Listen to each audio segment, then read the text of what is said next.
दोस्तों, आपके पास जो मोबाइल है, इस मोबाइल में जितने भी सोशल मीडिया प्लेटफॉर्म हैं, चाहे फिर वो व्हाट्सअप हुआ, फेसबुक हुआ, Instagram, Twitter, YouTube, Google, Gmail, जितने भी सोशल मीडिया प्लेटफॉर्म हैं, ये सारे के सारे इजरायलियों के हैं और अमेरिकियों के हैं। इन तमाम सोशल मीडिया प्लेटफॉर्म पर इन लोगों के खिलाफ कोई बात लिखना या इन लोगों के खिलाफ कुछ बोलना बहुत मुश्किल है। ये लोग फौरन एक्शन ले लेते हैं, अकाउंट डिलीट कर देते हैं, पोस्ट डिलीट कर देते हैं या फिर वीडियो को ही डिलीट कर देते हैं जो इनके खिलाफ इनको लगती है। ऐसे में आप समझ सकते हैं कि हमारे जैसे लोग कितनी मुश्किल से यहां पर काम कर रहे होंगे। इन्हीं के प्लेटफॉर्म पर इन्हीं के खिलाफ बात करना कितना मुश्किल होगा, आप समझ भी नहीं सकते। फिलहाल एक बड़ी खबर आ रही है दोस्तों, ये जितने भी संगठन है मिडिल ईस्ट के अंदर, हमास, हिजबुल्लाह, हूती या फिर ईरान के नेता, इनकी तरफ से कोई भी स्टेटमेंट जारी किया जाता है, कोई भी वीडियो जारी की जाती है जो दुनिया के लोगों के पास पहुंचती है, तो वो टेलीग्राम के जरिए पहुंचती है। टेलीग्राम एक ऐसा प्लेटफॉर्म है इन सभी संगठनों के नेताओं का जिसके जरिए ये अपनी वीडियो दुनिया को दिखाते हैं। इन संगठनों के नेता ना तो फेसबुक पर कोई पोस्ट करते हैं क्योंकि वहां पर भी इनके अकाउंट डिलीट कर दिए जाते हैं, ट्विटर पर अकाउंट बनाते हैं, वहां पर भी इनके अकाउंट डिलीट कर दिए जाते हैं, इंस्टाग्राम पर भी नहीं है, कहीं पर इनका अकाउंट नहीं है। ये सिर्फ और सिर्फ अपनी बात को टेलीग्राम के जरिए ही दुनिया तक पहुंचाते हैं। हमास के हमलों की या हिजबुल्लाह के हमलों की जो भी वीडियो हम लोगों के सामने आती हैं वो टेलीग्राम चैनल के जरिए ही आती हैं। अब हो सकता है कि आपके दिमाग में यहां पर सवाल आता हो कि टेलीग्राम पर इन लोगों की वीडियो डिलीट क्यों नहीं की जाती हैं। टेलीग्राम कहां का है?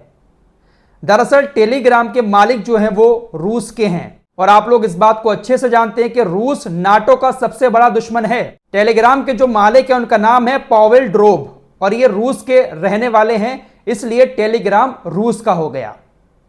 टेलीग्राम रूस का है, इसलिए हमास, हिजबुल्लाह, हूती और तमाम संगठन अपनी अपनी वीडियोस इस पर अपलोड कर देते हैं और टेलीग्राम इनके खिलाफ कोई एक्शन नहीं लेता है। इनके अकाउंट सही सलामत टेलीग्राम पर चल रहे हैं। टेलीग्राम के मालिक पावेल ड्रोब फ्रांस गए थे। जैसे ही वो फ्रांस के एयरपोर्ट पर उतरे, फ्रांस की पुलिस ने उनको तुरंत गिरफ्तार कर लिया। फ्रांस की सरकार ने उनको गिरफ्तार करने के बाद यह कहा कि ये अपने टेलीग्राम चैनल के जरिए दुनिया भर में आतंकवाद को बढ़ावा दे रहे हैं। आतंकवाद को बढ़ावा देने के लिए, आतंकवाद को समर्थन करने के लिए टेलीग्राम के मालिक को फ्रांस के एयरपोर्ट पर गिरफ्तार करके जेल के अंदर डाल दिया गया और उनको फ्रांस की सरकार ने, फ्रांस की अदालतों ने 20 साल की सजा सुनाई है। जी हां, यह बहुत बड़ी खबर है। टेलीग्राम के मालिक को 20 साल की सजा हो गई है फ्रांस के अंदर और फ्रांस की सरकार उनके ऊपर अब प्रेशर डाल रही है कि जितने भी रूस के कंटेंट आपके टेलीग्राम पर हैं उनको तुरंत डिलीट किया जाए। टेलीग्राम के मालिक को फ्रांस ने अपनी जेल में बंद कर दिया है। खबर आ रही है कि रूस अब उनको छुड़ाने की पूरी कोशिश कर रहा है। रूस ने अपने टेलीग्राम के मालिक को छुड़ाने के लिए काम शुरू कर दिया है। यहां से फ्रांस और रूस के बीच भी अब मामला बिगड़ सकता है क्योंकि टेलीग्राम के मालिक कोई छोटे मोटे आदमी नहीं है, बहुत बड़ी पहचान रखते हैं, इसलिए रूस और फ्रांस के बीच अब कुछ हो सकता है। तो ये लोग हर चीज को अपनी मुट्ठी में रखना चाहते हैं, पूरी दुनिया को अपने हिसाब से चलाना चाहते हैं। सब कुछ इन्हीं के पास है, सारी टेक्नोलॉजी, और उसी टेक्नोलॉजी का जोर दिखाकर ये पूरी दुनिया पर राज करने की कोशिश करते हैं। दोस्तों, 57 इस्लामिक देश हैं, लेकिन किसी भी इस्लामिक देश की इतनी औकात नहीं है कि वो इस तरह का कुछ प्लेटफॉर्म बना ले जो इन लोगों को टक्कर मिल सके। आपके हमारे मोबाइल में जितने भी एप्लीकेशन हैं वो ज्यादातर अमेरिकियों के और इजरायलियों के हैं जिनका इस्तेमाल हम आप सब लोग बहुत ज्यादा करते हैं। तो जब उनकी चीजों का इस्तेमाल करोगे तो जाहिर सी बात है हर किसी के ऊपर उनकी पकड़ होगी। लेकिन टेलीग्राम इजराइल, अमेरिका और यूरोप के लिए एक बहुत बड़ा सरदर्द बना हुआ था और उसी सरदर्द को दूर करने के लिए फ्रांस की सरकार ने टेलीग्राम के मालिक को पकड़ के जेल में डाल दिया। आइए अब हिजबुल्लाह और इजराइल की बात कर लेते हैं। लास्ट वीडियो में आपको बता चुका हूं कि हिजबुल्लाह और इजराइल के बीच युद्ध बहुत तेजी के साथ आगे बढ़ रहा है। हालात बहुत ज्यादा बिगड़ते जा रहे हैं। हिजबुल्लाह के नेता हसन नसरुल्लाह आपसे कुछ देर के बाद एक भाषण देंगे। हो सकता है कि जब तक ये वीडियो आपके पास पहुंचे हसन नसरुल्लाह अपना भाषण दे चुके हों। क्या कुछ उन्होंने कहा होगा वो मैं आपको नेक्स्ट वीडियो में बताऊंगा। हिजबुल्लाह लगातार रोजाना हमले करता है।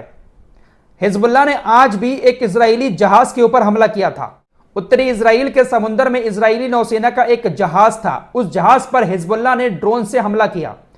हिजबुल्लाह के हमले में एक नाविक की मौत हो गई और कुछ नाविक घायल हो गए। लेकिन आईडीएफ का कहना है कि हिजबुल्लाह के हमले से हमारे नाविक की मौत नहीं हुई है, बल्कि हिजबुल्लाह के कई सारे ड्रोन जहाज के ऊपर मंडरा रहे थे, उस पर हमला करने का प्लान कर रहे थे। हमारे आयरन डोम ने उनको मारा। ड्रोन को मारने के लिए आयरन डोम ने जो हमला किया, तो आयरन डोम के कुछ छर्रे जो हैं वो नाविकों के ऊपर जाकर गिरे, जिससे उनकी मौत हुई है।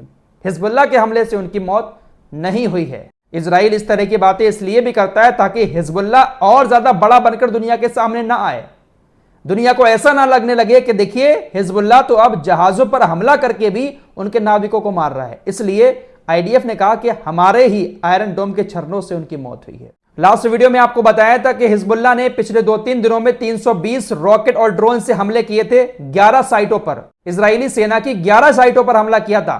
इन हमलों को लेकर यमनी हौतीज ने हिजबुल्लाह को मुबारकबाद दी है और इस बात का भी खुलासा किया है कि यमनियों का भी रिएक्शन बहुत बड़ा आने वाला है। हिजबुल्लाह के एक अधिकारी का कहना है कि हम इजराइल के लोगों को नहीं मारेंगे, बल्कि इजरायली सैन्य ठिकानों पर हमला करके इजरायली गोला बारूद को खत्म करेंगे, क्योंकि इजराइल का जो भी हथियारों का भंडार है, जो भी फैक्ट्रीज वगैरह हैं, वो उसी बॉर्डर पर हैं जो लेबनान का बॉर्डर है।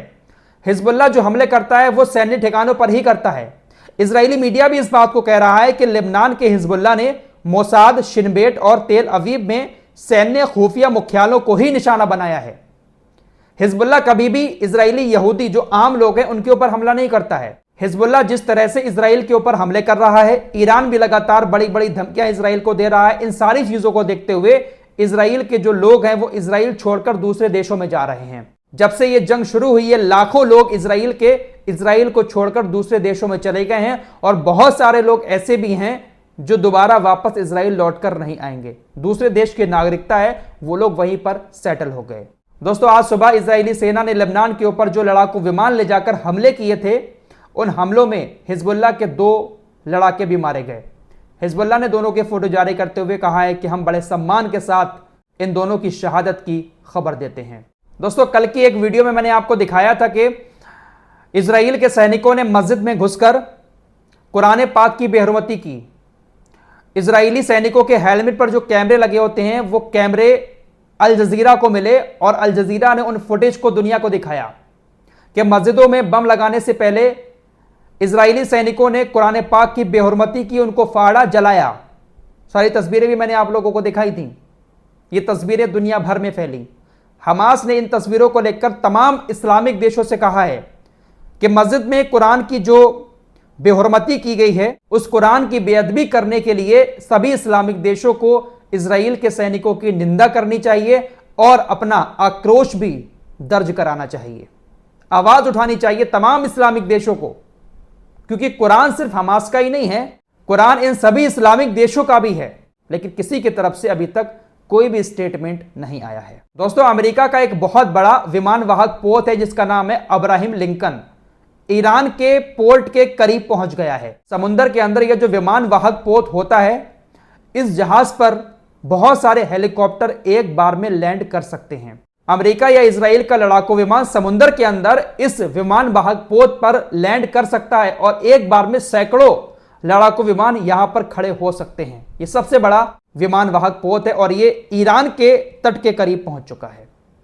क्यों पहुंचाया है अमेरिका ने वहां पर, अभी वजह सामने नहीं आई है। फिलहाल इस रिपोर्ट में इतना ही। कुछ और लेटेस्ट अपडेट के साथ जल्द हाजिर होऊंगा। तब तक के लिए अपना ख्याल रखिएगा। अल्लाह हाफिज।